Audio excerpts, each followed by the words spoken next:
So, my name is Peter Yates, and I'm a games designer working for D3T based in Runcorn. I'm very lucky as I consider myself to have found my dream job. It really is as good as you think it is. I began my career in 2006 working for Sony in Wavertree in Liverpool as a QA tester. And I've worked on many different titles over the years for companies of all different sizes as I worked my way up to QA manager for D3T. When work was scarce, and whilst working as a contracted QA tester and designer, I split my time between the games industry and education management, working for various universities and colleges as a lecturer. I took a job running a college games course in Manchester, which I found very rewarding also. But then one day I got a call from D3T offering me a job as a designer, which I took. That was 3 years ago, and I've never looked back since. I hope that this experience makes me someone who is well placed to help people like you to gain that first foothold in the industry. And I'd love to help. Also, recently I was diagnosed with ADHD after wondering why I never quite felt the same as everyone else. Getting the diagnosis has completely changed the way I look at myself after years of thinking that I was just a bit lazy and thick. My colleagues are sat there thinking, Peter, you are lazy and thick. But the trick is to not care what they think. But having it has shaped who I am, and I hope to get some of that across to you today. Nowadays, I spend some of my time speaking and teaching about the condition as well as how to get the best out of neurodiverse employees like me. If you have any questions about this, I would be more than happy to talk about it in the question sections later, along with anything else you'd like to ask. And yes, you can also ask about the chicken. Now, a little bit about my studio. So, D3T Limited is a co-development and code for hire company founded in 2011 and based in Runcorn. If you don't know where Runcorn is, don't worry, no one else does. It's near Warrington in Cheshire, in case you're interested. I've been with these guys since their early days when I was a contractor and I tested games they were working on. In the old days, they would do all sorts of weird and wonderful electronics and business-based stuff. Once I was given the task of testing an electromechanical lever simply by turning it on and off for a while. That job lasted a week. But nowadays, we work solely with some of the world's biggest game studios and IPs. It's all very exciting. Co-development means we will help to develop your game alongside your existing team. And code for hire means we can just make your game for you entirely. It is a rapidly growing area of the UK games industry, and it's highly likely some of you might work for a company like this at some point in your careers. Once again, I'll be happy to answer questions that I can on D3T and the work I do when we get to the questions section. We've worked on some massive titles over the years, like Guardians of the Galaxy, Alan Wake, and Mafia 2. Wow. And to top it all, they let me come and do stuff like this, which makes me very happy. Okay, so my lecture today is mainly to give you a brief insight into the subject of self-determination theory, and to enthuse about my love for something others may find terribly boring. Simulators.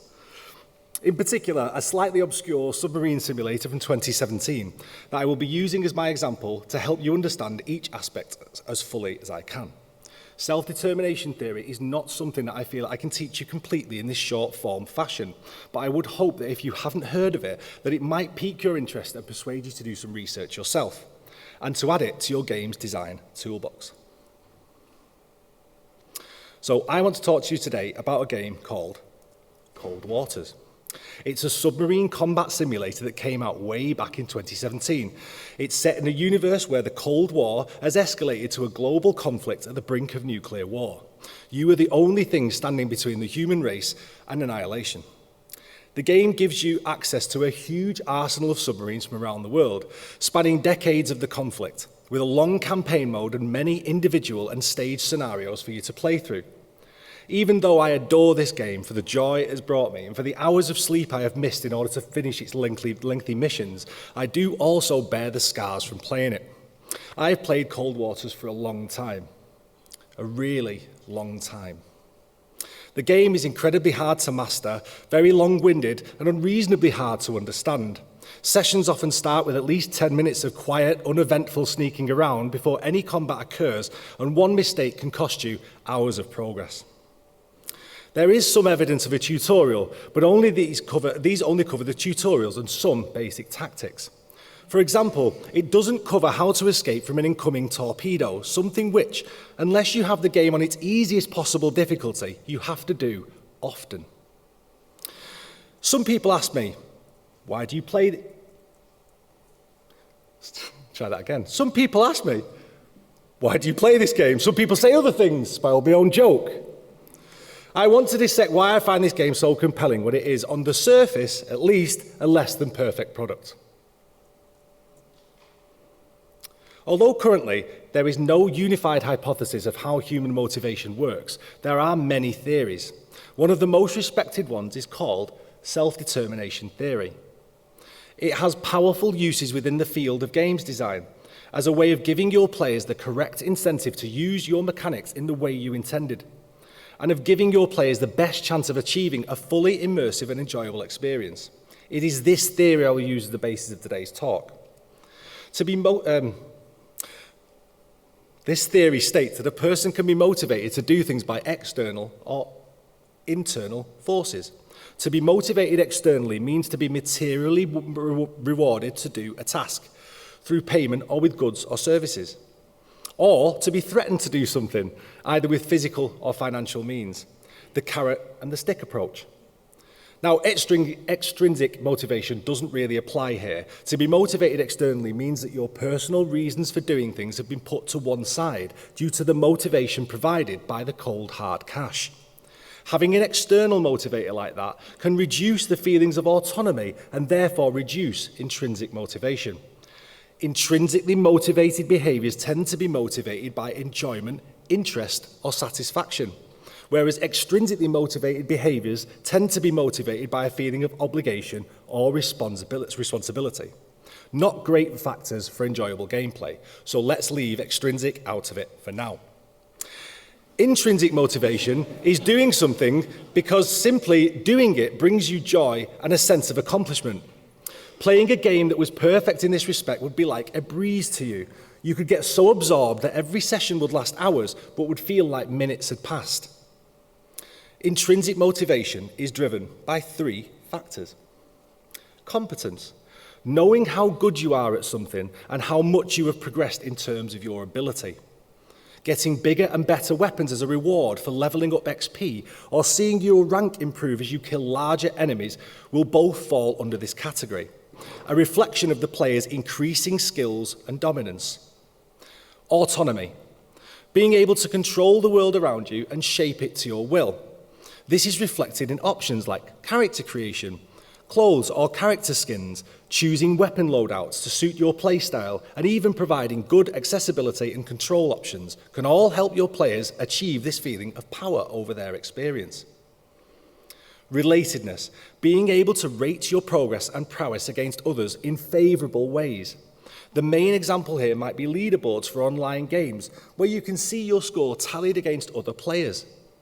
Allowing the player to see the other players or see other player stats on demand or form tribes with other gamers under common goals can also help players compare themselves and feel part of something, or feel like they're the best. The idea is that if, when making your game, you can build mechanics and UI which satisfy these 3 aspects, you will create a product which motivates people to play and brings them back for more. Ideally, you can enable your players to become completely immersed in your gameplay, foregoing their usual human urges. Now, let's talk about each aspect in more detail and how Cold Waters doesn't try to satisfy any of them. And at this point, I'll need a drink. It's hard talking this fast, you know. And I've slowed this down. So, competence. The competence aspect should be a reflection of how much you have improved since you started your game. The Call of Duty Battle Pass system is a great example of this aspect put into practice. Your player XP is constantly advancing as you play. The Battle Pass sits in the background, advancing steadily with everything you do. It keeps you interested by dropping cool new items and weapons during every game session and offering tantalizing glimpses of the upgrades to come, if only you will keep playing and keep that XP rolling in.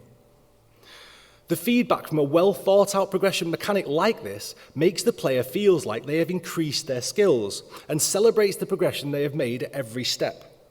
It makes the player feel like they have accomplished something and will encourage them to play more as they see their power and gear get better and they look forward to the next upgrade.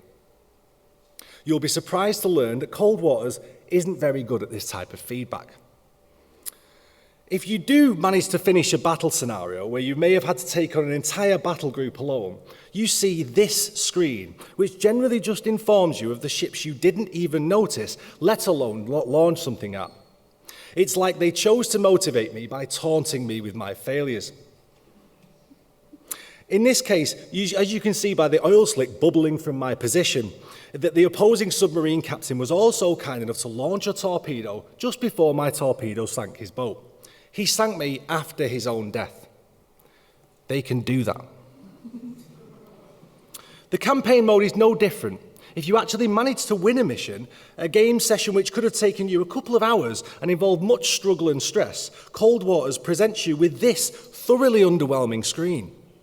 Now, you might think that this would be another fantastic opportunity for the game to give you a little feedback on the efficacy of your tactics and performance, to leave the player feeling empowered by a rousing description of their exploits. But of course, this fanatical for the details simulator prefers to remain in character and gives you the refrain to comment line, relegating you to feeling left out and unwanted like a CNN journalist at one of ex-President Trump's briefings. As a final result, once this game over screen has gone, it's like you never existed. No record remains of the nail-biting terror you survived only through your own skills and determination. No grateful shanties will be sung about saving your crew in the hour of need. The game just resets back to the main menu as its way of reminding you that you're insignificant and not worth the bother of remembering. The main contributing factor to making a player feel competent is the feeling of growth. The feeling like you've improved and that your achievements have been recognized. To feel like the game respects your investment of time and energy and is rewarding you for your progress. Cold Waters really doesn't pay any attention to this at all and therefore provides little incentive to the player to try again or keep going. But keep going, I do. Let's move to the next aspect. I think my mouse is going to catch on fire if I go any faster. Giving the player autonomy in a game means giving them the power to alter things to their liking, whether that be allowing them, for example, to alter their weapons, avatars, or the game world in meaningful ways. One recent example of a game that gives the player a large amount of autonomy would be Starfield. The two most prominent mechanics being the shipbuilding, which provides a huge amount of leeway in how your ships can look and perform depending on what parts you purchase, and the hugely comprehensive Character Create mode, which allows the player to alter their character traits, abilities, and skills, and to make some interesting surgical choices. The point of all that customization is to provide the player with a feeling that they are personalizing the experience to what they like, how they want to project themselves, and how they want to play. And more importantly, to allow them to feel like they own the choices they make during play, to give them an ownership over your characters and environments. Games like Minecraft also allow the player a huge amount of autonomy by making the main game mechanic revolve around unique creation.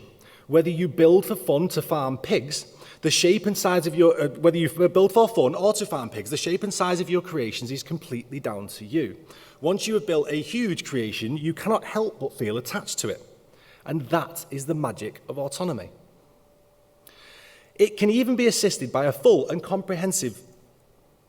Okay, I'm missing a screen there. Just imagine a really nice setting screen with some like comprehensive accessibility options on there. I know you can all do that for me. So it can even be assisted by a full and comprehensive suite of accessibility settings, allowing players to customize the controls, UI, colors, and audio to their liking. Apart from providing a fully accessible game experience, it also allows the player to exert their control on the products you've created for them, giving them ownership. Cold Waters, you'll be surprised to learn, offers almost no opportunity to alter the sub's capability to suit your style of play, apart from trying to choose one with the right type of torpedoes or missiles for your mission. Most of the submarines available appear to be almost identical, unless you know the difference between the main types of military submarine sonar popular in the main fleet submarines over the 50 years, something I'm sure you're all up to speed with. One unforgivable mistake, however, is allowing you to pick the best submarine in the game on your first mission, the Los Angeles class. This means unit selection is usually a very simple decision unless you hate yourself and enjoy the masochism of going into battle with a terrible disadvantage.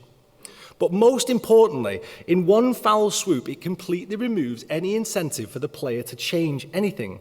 Instead of providing a place of self-expression and freedom for the players, where they can feel empowered to improve and thrive, they have given them the answers to the test and are expecting them to still have the enthusiasm to learn the subject. For example, there are no self-guided torpedoes on the early 1960s submarines, which means that you have to physically point the boat at your target and time the launch to perfection.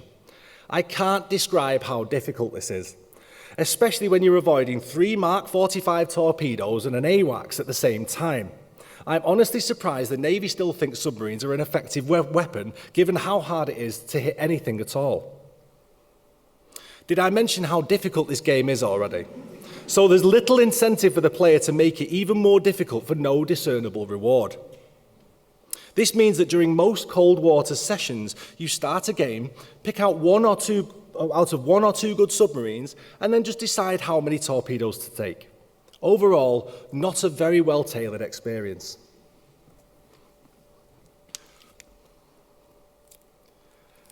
I think there should be some waiting music perhaps when I drink, to cover this terrible, terrible silence.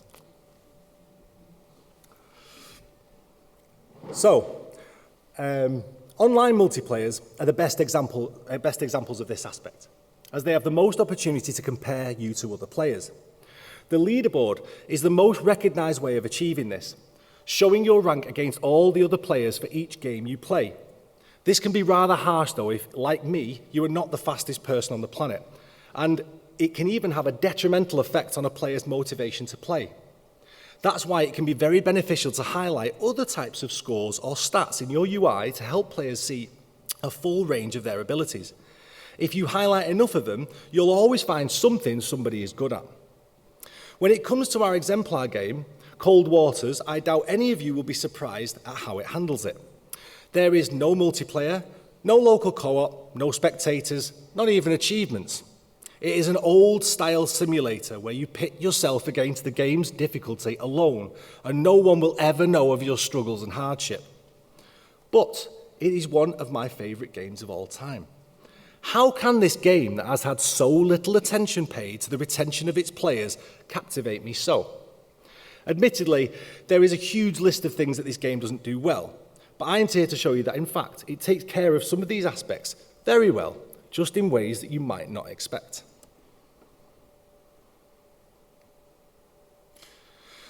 Before I even knew this game existed, I found the Cold War and the underhanded tactics employed by the superpowers to be of great fascination. I bury more time than I would care to admit reading about the obscure facts of the times. Indeed, I own a whole book dedicated to the public information leaflets on the nuclear threat produced by the British government during the 80s. I find them to be endlessly fascinating and slightly scary. I'm okay if you think I'm sad. Cold Waters does an excellent job of capturing this feeling of subterfuge, stealth, and the great stakes involved in the battles that you are having. The art and sound design even steal cues from some of the great submarine war films to really hammer home the theme for fans of the genre. Seriously, if you've never seen these, go and watch them. Classics.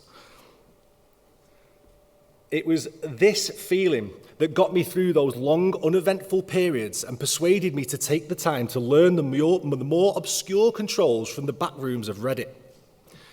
Many games seek to shield you from the more boring parts, but Cold Waters does none of this. The extra meaning it had for me gave me the motivation to push through and keep playing. If the developers hadn't taken the extra time to put in that extra theme and detail, I wouldn't have bothered. The slow and methodical gameplay that is found in Cold Waters also brings with it some other advantages. One of the first tasks when you start a scenario is to identify all of the sonar contacts around you using the map and the signature tracing equipment. Some scenarios may have many separate contacts, any of which could be a potential enemy bristling with weaponry. The player must manually identify each contact by cycling through a list and matching the contact signature with a database. Doing it manually brings with it the chance of a misidentification, which brings with it the chance that the nice merchant vessel that you were using to mask your sound is actually a Soviet death machine intent on your fiery imminent destruction. Also, the player can be discovered from the moment the game begins. As soon as the session starts, you must immediately take steps to hide your presence. This means every move you make can be one that gives you away, and every decision is vital to success. While we're on the subject of hiding, as a great sign of the standard of the controls in the game, the key combo to switch the boat to silent running is right next to the one to switch on the active sonar. This means that if you aren't watching closely, instead of being extra quiet, you may issue a 200 decibel sonar pulse, which is a great way of finding yourself having to avoid a barrage of depth charges heading your direction. There are ways to hide though. If you are lucky, the sea on your day of battle will have a good, strong duct that your sub can hide behind, an invisible sound barrier caused by changes in salinity, pressure, and temperature, which can be used to shield you from the enemy if you understand how it works and are brave enough to use it at the right time. Those above the duct generally can't hear what's happening below, and those below can't hear above it. The extra interesting part comes when you get right by the dividing line. For some very complicated science reasons, the sound is channeled to create a shadow zone in which one can hide. There are even parts of it where you can make it sound like you're somewhere else. Also, submarines have a blind spot, an area of sea behind them which they cannot hear inside due to the noise from their engines overwhelming any sonar signals and preventing the use of passive hydrophones. It is possible for a daring submarine captain to use this to their advantage by getting inside this area and approaching from it. With luck, you could launch a torpedo and slip away into the depths before the enemy even knew you were there. It is standard practice for real-life submarines to check their baffles for sonar contacts to help prevent this attack from occurring. Any fans of the Hunt for Red October will know what this manoeuvre is called as well. I'll leave that to you. So, all of a sudden, I lost my place today, I apologise. All of a sudden, the gameplay has been made much more realistic. This is a real technique for submarines, and I require real-world scientific knowledge in order to capitalise on it. So, of course, being a good nerd, I set off scouring the internet for articles such as this one. I would have found reading this quite dense scientific detail incredibly dull if it wasn't for my now overwhelming need to blow up Soviet submarines and hold my head high in a future war of annihilation.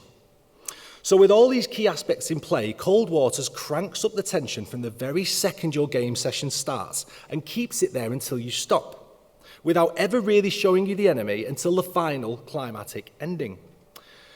This is comparable to the way some old movies use suggestion to crank up the tension. The Shining is considered a masterpiece of 80s cinema, and of the horror genre in particular. Despite the film being undeniably creepy and tension-filled, the viewer never really gets to see the ghostly presence that affects the characters. The atmosphere is what provides the constant head-splitting tension and the overwhelming feeling that at any moment something truly horrible could happen. Cold Waters does this really well. Your game might take 20 or 30 minutes to really get going and provide some action, but the player is unable to relax at any time. One false move and that Soviet death machine we mentioned earlier is all over you like a great white with Tomahawk missiles for teeth. Before you know it, you've spent the entire game session running away from torpedoes, depth charges and hydrophones, fixing leaks, and on top of that all, you've got a bladder infection because you've been that engrossed. Which brings me nicely to the next section.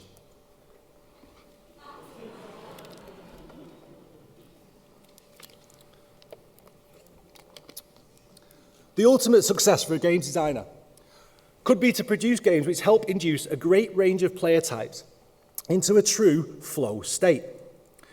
This is where a person is totally engaged and immersed by an activity, the feeling of being in the zone. To achieve it requires the player's experience to be perfectly pitched to suit their current ability level. Too much challenge, and the player will be frustrated and unsatisfied by the feeling of being unable to beat the enemy. Too little challenge, and the player will become bored as they smash through enemy after enemy with no reason to upgrade or use any new abilities. The flow state is more likely to happen when a player has satisfied the intrinsic factors from self-determination theory that I mentioned earlier. This is one of the reasons why self-determination can be so useful in games design. The ease at which Cold Waters brings me to a flow state is one of its main draws for me, because it provides me with just the right amount of challenge and fun for me to get into this state. I can choose the type of gameplay that I might prefer in that session, with control over the difficulty and the types of enemies I will face, which allows me to tailor exactly the amount of peril I wish to simulate, which in turn provides the best possible conditions for a flow state to occur. And seeing as we're doing a science bit again, let's look at the aspects of self-determination theory once more. There are many different scenarios you can put yourself in when playing Cold Waters, ranging from dueling with a single enemy sub, playing a long, quiet game of cat and mouse, to stealthily infiltrating an entire enemy convoy and attempting to take out their flagship without being spotted and annihilated. Let's hope this next bit goes right with the videos. When you first manage to kill all of your opponents and send the remainders fleeing for their lives, it is a proud and usually quite spectacular moment. It gives me the confidence to go out and find even more daunting enemies to tackle. This is how Cold Waters shows you your progress and satisfies the competence aspect. Enemies that would have previously would have sent you fleeing for your life now run from you as you appear on their sonar. When you realize that you have won, the tension is lifted and you feel a huge rush of endorphins and the accompanying sense of accomplishment. Where once I had to sneak around and stay hidden, now I've conquered the enemies and can sail around with impunity. In other words, I'm a lot braver once all the enemies have gone. Although the game gives you virtually no way to alter your loadouts in a meaningful way or customize your submarine, there is something that you do have infinite control over, your method of attack. When a game starts, you begin by picking the distance from you to your target. This will give you an idea of how quiet you need to be at the very beginning and where to hide in those first few precious seconds. All very valuable information if you value being alive. Along with this, your position with regard to the enemy is almost completely random, so each mission is always completely different, even after multiple plays, and could require the use of all your previous hard-won knowledge to win.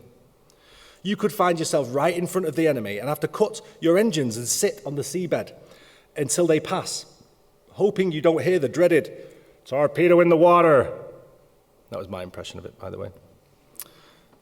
You could be launching your nukes at a target on land and then escaping before you're obliterated by the enemy ships nearby. You could suddenly have to avoid depth charges targeted right on your head, or have to take out the enemy ship whilst crippled. The important point is, I've never had two missions play out the same way. Because of this, when you do finally beat someone, the sense of achievement is huge. You know that you have defeated them using your own skills, guile and intent with no help or support. That's the thing that autonomy gives you as a player. By giving you as much control as you can have over the way you do things, it makes the victory yours. Now, admittedly, this part is never really serviced by Cold Waters. There really is no way to compete with anyone or to compare your progress with to others, unfortunately. Any modders out there with some spare time, I'd love a multiplayer mode. But solitary gaming was how I have played for the greater part of my life. I have had so many amazing memories of the games I used to play on my own and the magical experiences I had. My dad set the attic up as my own little den, and I would spend days up there hammering obscure Spectrum and Commodore games I bought from bargain bins all over the place. I would say that it's still my favourite type of gaming. Playing alone can also be a meditative experience.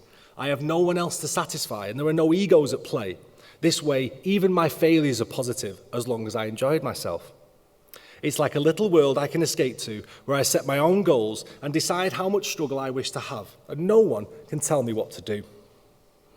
And it's worth mentioning that relatedness is not just confined to online competition.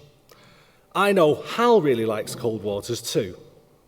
Hal is one of my best mates, and also happens to be my boss at D3T. He is a games industry veteran with years of experience who's taught me more about my craft than anybody else. You should look him up. He's awesome. He looks a lot older than that photo now, but I promised I wouldn't say that. Hal, just don't tell him, okay? Hal loves a little secret between me and you. Hal loves Cold Waters too. We have fun swapping tales of our ineptitude as captains and of the number of our loyal sailors that have perished due to our bad decisions. Oh, bear with me. Perished due to our bad decisions. These chats are lots of fun and usually end up with us laughing about something stupid that we did, such as turning on the active sonar. It is a very enjoyable thing for us and satisfied my need for relatedness with regards to this game, at least. In case this is confusing for the younger ones amongst us, we like to have what used to be known as a conversation, where we use words in real life made by our mouths to discuss things that happened in the game without the use of emojis or dank memes.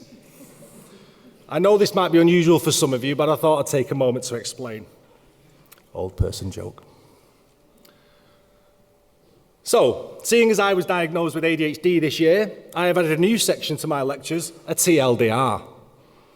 So please allow me to summarise what we've just been through together. Self-determination theory is a tool that is used to identify the foundations of what motivates humans to do things that they are doing for their own enjoyment. The three aspects again are competence, giving your players a constant reminder of the progress and of their increased ability and power, giving hints of what they will get if they continue, and to help them see the benefits of the practice they put in and to want to improve more. Autonomy, giving the players as much control over their gameplay experience as possible, affecting everything from in-game skins, clothing or weaponry to accessibility and control options, allowing the player to find the perfect amount of challenge for them at that particular time. And relatedness, giving the player the ability to compare themselves against others in ways that make them feel good, allowing players to cooperate, compete, or just to show off their hard-won gains, giving opportunity for a community to arise around your game so that people may feel like part of a movement or a tribe. The idea is that if you can satisfy the three main aspects of the theory in your designs, that your game will promote engagement from your player base at a fundamental level. Also, it will provide the most suitable conditions for a flow state to occur. A flow state is where a player has just the right balance of difficulty to match their ability at any point in the gameplay, so that their minds can become completely absorbed and engaged in the experience.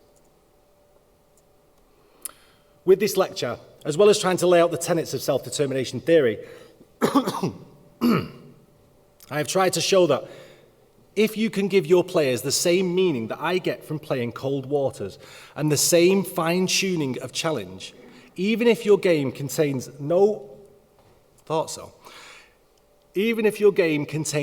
mechanics or UI that try to satisfy self-determination theory, you should find that your players will find ways organically to satisfy it themselves. I hope I have demonstrated that going the extra mile to give your game that extra polish can increase its value to your players further than you may think at first glance. It's not often I find a connection with a game, as I have done with this one, but when I do, I tend to play them for years and fall head over heels in love. I hope that you can find a game that you love as much as I love Cold Waters. Thank you.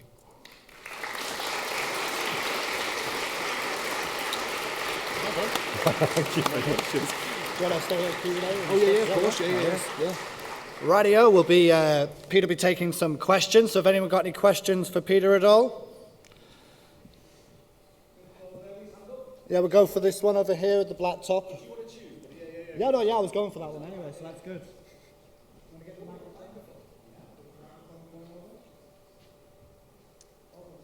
Should we start with this? Do we start with this one?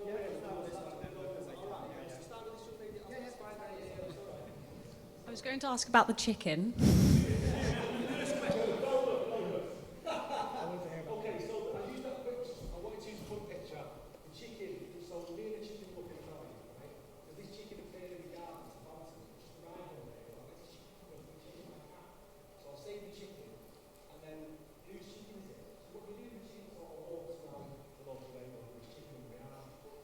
I did manage to find his owner actually. I managed to find, traced it, I held up the window, and the guy was like, oh, mate, it's not my chicken! So I managed to find it. So that was just a shot of me and the chicken looking pretty, I don't know, just put it on. Because it was a shot of, the whole point was that I was capturing how annoyed me and the chicken were. That was kind of the main point of it. So am I going to be able to get back to it? Easy, so, hang on. It's going to take too long. Just imagine it, yeah. You can just see it very small. Honestly, you can just see the chicken looking around the house. So that was the point. We're both like, but then 5 is making it. Sorry, we'll go for the one in black. Yeah, no worries.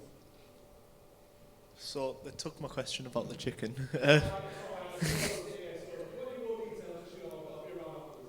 So for those free actual like lists with the cooperation, relatedness, all that, would you say a guide to being a good game? I know Cold Waters didn't really succeed in like all 3 of them, if even one. Would you say a guide to a good game would be getting like 2 out of 3 of them, generally?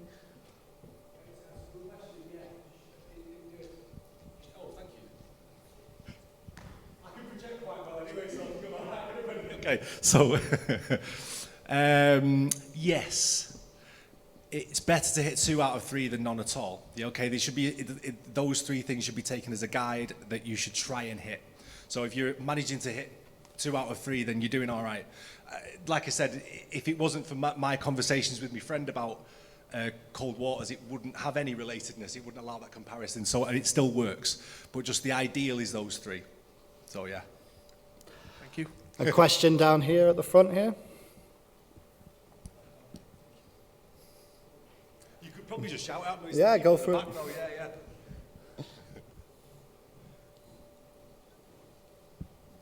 Thank you. So you mentioned right at the end that Cold Waters was one of very few games that had captured your imagination in this way. Can you give us some other examples? Kerbal Space Program. If you know the genre, then Kerbals is very similar in that it. I mean, do you know Kerbals? You've played it? Yeah. Okay, so if anybody's played it for any length of time will know that it punishes mistakes incredibly hard. Like and it is incredibly difficult. And knowing now that I've got ADHD, this is the game that will, you take a week to, of sessions to put the spacecraft together and test it, and then you finally drag it across the other side of the solar system after much, get across there, and you find that when you land on the planet, the one instrument that you actually needed wasn't fitted to the craft at the design level, so that, the entire waste of time of all your testing and everything. So it's the same kind of thing.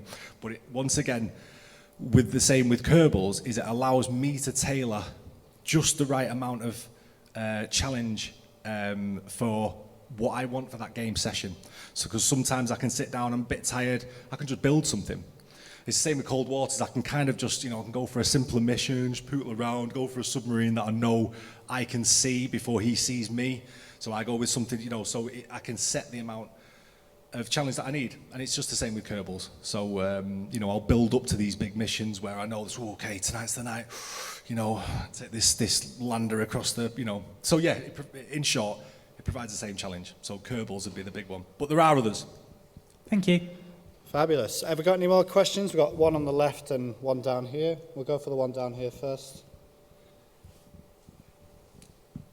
Yeah, I'd like to ask, do you think if Cold War follow the regular way of the self-determination theory will destroy the feeling give you right now? Would you repeat that one more time? Do you think if the Cold War follow the regular way of the self-determination theory will destroy the feeling it gives you right now? Missing the middle of your question. Do you think if the Cold War game followed the theory that you've discussed, it would make it a different game, or Thank you. how it would change? Great question. Yeah, Thank you. Thank you. Great Sorry. question.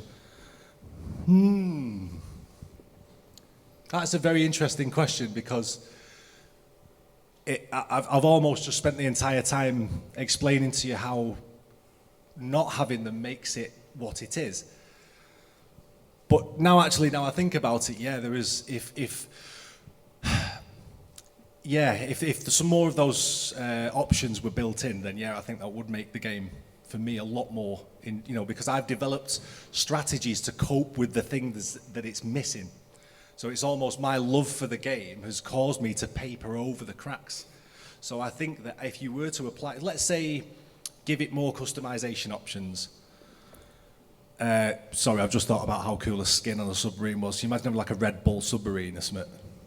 It's not great for camouflage, but come on. So I actually don't mind the idea of that, like having skins in there and stuff, yeah, I'm just trying to think, it'd be fantastic. You'd have a Transformer one. So yes, in short, yes, I think it would improve the game massively. Yeah, I have allowed its foibles because I love it so much, so. Even just more feedback on the end screens, for example, yeah, just having that correct feedback, yeah, exactly. So yes, in short, and that's a game I'd like to see. Well, there you go, people. You've got a game to make there. We had one on the left-hand side here. So what is your favourite project that you've worked on? Ooh. It's hard to pick this one, isn't Well, it? yeah. As every developer knows, you all go through it and go, shit, what can I talk about? What's been released? Oh my God, I don't know.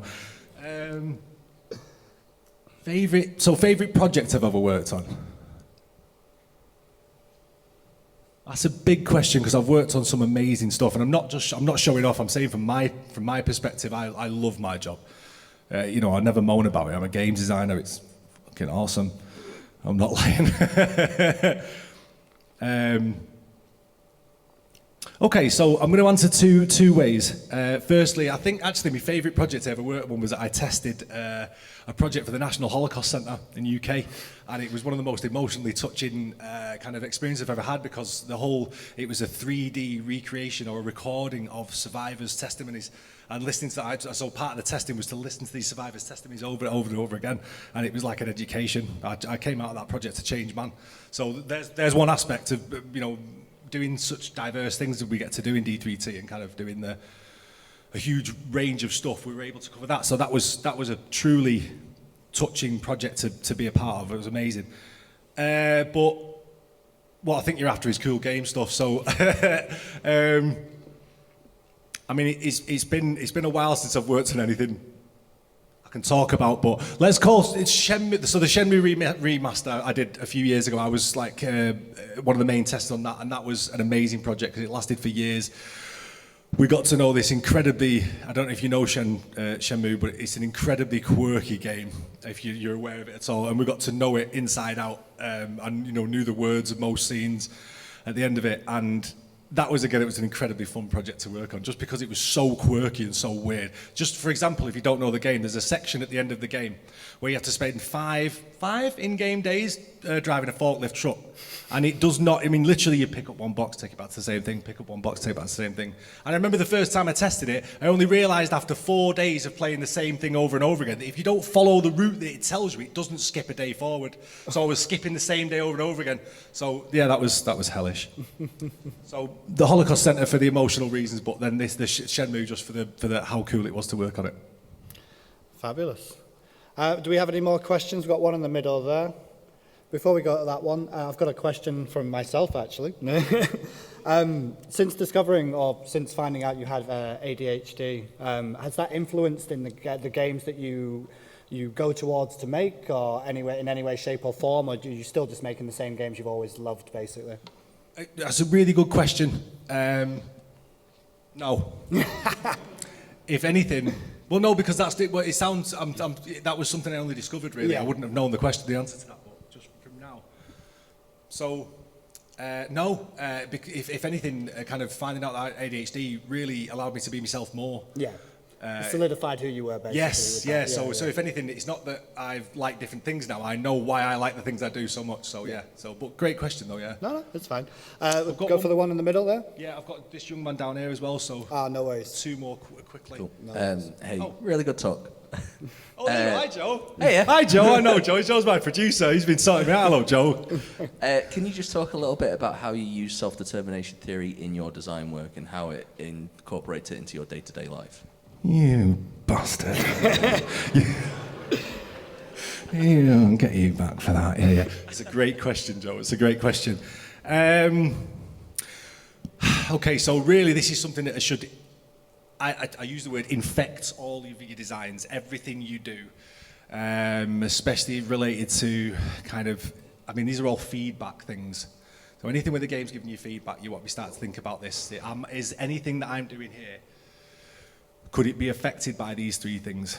So I can't give you specific answers, unfortunately. But as a general rule, yeah, feedback options are going to be some of the biggest culprits for this. But so yes. I mean, there are kind of. I'm just trying to think of there's systems that I've worked on that have required it, but yes, and I feel it should do. It should really affect everything you're doing because there is. Even fundamental parts of your game can be affected by, like I said about Minecraft, for example, the main mechanic in Minecraft is about unique creation. It promotes autonomy, it promotes the player taking control of your game. So it's all about how can you introduce those things at an earlier, it's like accessibility. We all know good accessibility options work best if they're introduced as early on in the production as possible so that it becomes a fundamental part of how the mechanic is made. So if you can do that with this other stuff, then you're on a good thing. So what I'll answer, Joe, is that I try to do it at as early a point impossible in development as possible. So if I am going to do it, so. Great question though, Joe. Yeah, cheers, Joe. Just down here then. So while you were talking about Cold War, I haven't played the game. You said I don't think many people have played the it. core aspect of it is practically you suspending yourself because of the tension in it. Yeah, you're fully immersed because of the tension in it. So that feels like it plays like a roguelike game. The minute you die, you lose all your progression. Yeah. Do you feel if Cold War was without that aspect of it, you'd still find it enjoyable? Cold Waters was the last bit, sorry. If you didn't have that element in it, would you find it enjoyable? Great question. No. Okay. I don't. No. It's not. Sorry, hang on. It's a great question. So in short, no. But allow me to clarify. So in the same way that, so I use The Shining as an example. Okay. So because I find that kind of the horror genre in particular of that era in film to be a great examples of how to build tension because they didn't have the special effects ability that we have nowadays to be able to make these monsters look cool. So they just didn't show them. And for me, that built tension a lot better than just showing you the monster straight out. Okay, it's like giving you the best submarine straight out. So if you've ever seen The Shining, it builds tension slowly over the entire film.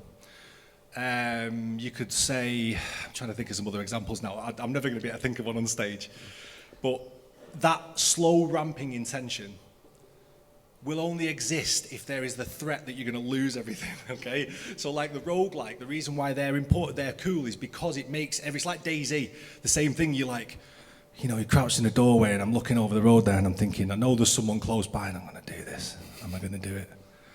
I know what's at stake here if I'm going to do it. It's like 4 hours I've been working on this. I've got an entire backpack full of shit, Am I going to go across this road here? You're questioning yourself out. You're going, am I going to do it? Not heard anything in ages, it should be all right. What's over there? I know, I'll just step up, bang. Okay, dead. And you know at that point, but it's that tension, it's that fear that is the enjoyment for me. So when I know I'm within 2 kilometers of a Russian attack sub that is twice my speed. The Akula attack sub has a liquid metal cooled reactor. It can go faster than your torpedoes. So if one of those is in the area, you're fucked. And that's the whole point, is that to even get close, it's like getting up to you're a rat trying to fight a lion. You're looking up to going, this is going to tear me to pieces if I do this wrong. Okay, in short, no, it is the tension and the fear of losing all of that stuff that creates the tension that I enjoy. Okay, thank you very much. Pleasure. Oh, thank you for the questions. Anybody else got any questions? Oh, I've got quite a few now. We'll go with the guy in the checkered top there, and then work our way back. We got enough for about three more questions. Oh yeah, no, I'm amazed I'm still going. But yeah, my question is about ADHD, and what are your tips and tricks of how to stay focused with ADHD, and also about preventing ADHD burnout and stuff like that? Great question. Well, I only got diagnosed 8 months ago.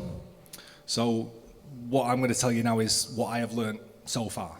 All right? So, and I'm going to say I'm not a medical professional. I shouldn't take anything I say as, being, advice of a doctor and all that stuff. Okay, so.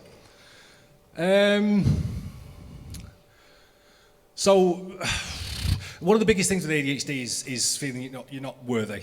So feeling that the things you do don't mean as much, don't make you feel as good, okay? Because of course it's a dopamine response thing. See, on the subject of ADHD, can you repeat the question for me? No shit, like, can you just one more? Don't worry. It's staying focused with ADHD and also ADHD burnout. Thank you. No problem. So the first thing is taking it easy on yourself when you forget something on stage in front of this amount of people and just going, sorry, tell me what the question is again, I can't remember. Okay, so that's the first thing, is that take it easy on yourself. There's going to be certain things, like all neurodiverse. In fact, I'm going to leave the glasses on. Credibility goes up when your glasses go on, you know that. So take it easy on yourself. Don't punish yourself. There's going to be stuff, as a neurodiverse person, there's going to be stuff that you do that you're not as good at as the next person. I get overwhelmed easily. That's why Joe is such a help to me, because he'll go, Pete, you're supposed to be here in 10 minutes. Pete, have you brought this with you? Okay? And that's just what I need Joe for, okay? So I take it easy, rather than beating myself up now and thinking to myself, why am I not good enough? Why can I not do this the same way that Joe can, okay? What I do is I relax and I say, it's okay, I've got ADHD. I don't think I'm thick. I'm not going, God, I'm so thick and stupid anymore. You know what I mean? I'm not doing that anymore. I'm going, I can do this. It's okay, I can relax. I'm crap at this. But then you get me up on stage, get me in front of a load of people, and all of a sudden I light up. So there is stuff that I can do well, and there's stuff that I'm crap at. And just to enjoy it and live with it. So that's the biggest thing I could tell you. And if you want help out focusing, just don't get upset with yourself if it takes you a bit longer to do stuff, especially if it's boring to you, you know what I mean? So that's my biggest tip, is don't beat yourself up. It's going to be harder for you to concentrate on stuff.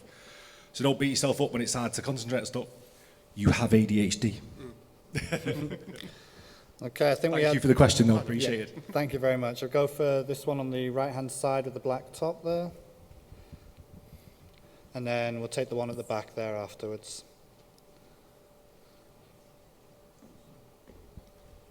We should do some waiting music as she's walking around. Next time I'm going to do some waiting music.